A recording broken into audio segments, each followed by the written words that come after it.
जो भी MIM के मेंबरान है वो मेरी बात गौर से सुन ले कि मैं पूरी जिम्मेदारी के साथ ये बात कहता हूँ कि ओवैसी साहब के जो भी खिताबात होते हैं या ओवैसी साहब की जो भी प्लानिंग इलेक्शन लड़ने के ताल्लुक से जो भी प्लानिंग होती है उसमें कहीं ना कहीं बीजेपी का हाथ पीछे से होता है और उसकी मैं पूरी गारंटी के साथ मैं ये बात कह सकता हूँ। इसलिए कि एक दो नहीं, दर्जनों बीजेपी के ऐसे सीनियर लीडरान से मैंने खुद सुना है जो ओवैसी साहब के बारे में कहते हैं कि वो हमारे अपने आदमी है।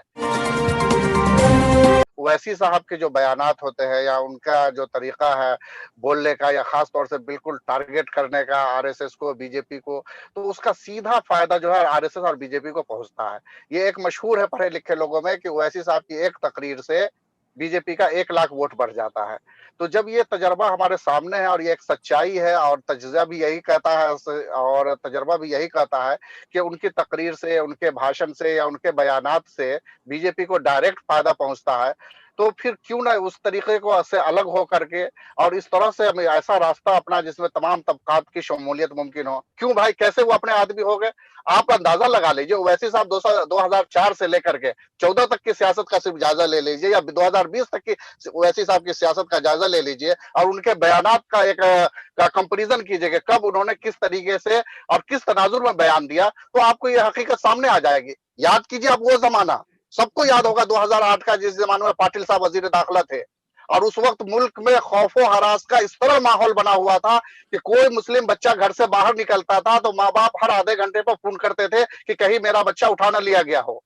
आज तक के आजाद हिंदुस्तान की तारीख में सबसे ज्यादा मुस्लिम नौजवानों की गिरफ्तारी 2008 में हुई है। अलग अलग छोटे छोटे धमाके होते थे और उसकी जिम्मेदारी मुसलमानों पर डाल दी जाती थी और ये होते थे। और उस जमाने में खुद ओवैसी साहब यूपीए के पार्ट थे उस जमाने में। एक भी सिंगल स्पीच उनकी पार्लियामेंट की दिखा दीजिए जो उन्होंने पाटिल साहब के खिलाफ की हो या उन्होंने नरसिम्हा राव के खिलाफ किया हो। आज तो वहां तजवीज पास हो जाती है नरसिम्हा राव को अवार्ड देने के लिए और ये खामोश बैठे रहते हैं।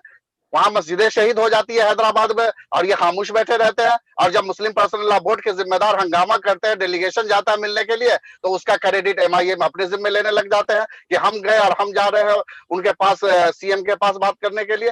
तो इस तरह की चीजें होती आ रही है। उनका जो रवैया रहा है, उनके जो खिताब के लबो लहजे होते हैं, उससे डायरेक्ट फायदा बीजेपी को पहुंचता है। उनको ये सोचना होगा कि हमारा कौन सा बयान कब किस पस मंजर में क्यों होता है, इस पर आप गौर कीजिए और उसकी वजह से बीजेपी को कहां कहां किस तरह से फायदा पहुंचता है उस पर गौर कीजिए। आखिर क्या वजह है कि सरकार हमेशा PFI को या SDP को तो टारगेट करती है, उसको बैन लगाने की बात करती है, लेकिन MIM को क्यों नहीं टारगेट करती? अपने कैंडिडेट खड़ा करते हैं 2000-3000 वोट लाने के लिए, सिर्फ जीतने के लिए नहीं। माफ कीजिएगा, कभी भी अगर ये किसी बड़ी पार्टी से ये अलायंस में चले जाएंगे तो पीछे बैठे जो आका है वो डंडा मार के कहेंगे कि तुम्हें जीतने के लिए नहीं भेजा। आज की डेट में अगर आप कौम मिल्लत के हमदर्द हैं तो आज की डेट में आप MIM की रुकनियत को मुस्तरद कर दीजिए। आज की डेट में मैं इसके लिए अगर आप कसम खाने के लिए कहे तो भी मैं खा सकता हूं कि ये वाकई कौम के और मिल्लत के हक में ये पार्टी नहीं है। ये सिर्फ और सिर्फ पोलराइजेशन की सियासत करती है, हिंदू मुस्लिम इसलिए करती है ताकि हिंदू एक तरफ बीजेपी की तरफ चला जाए और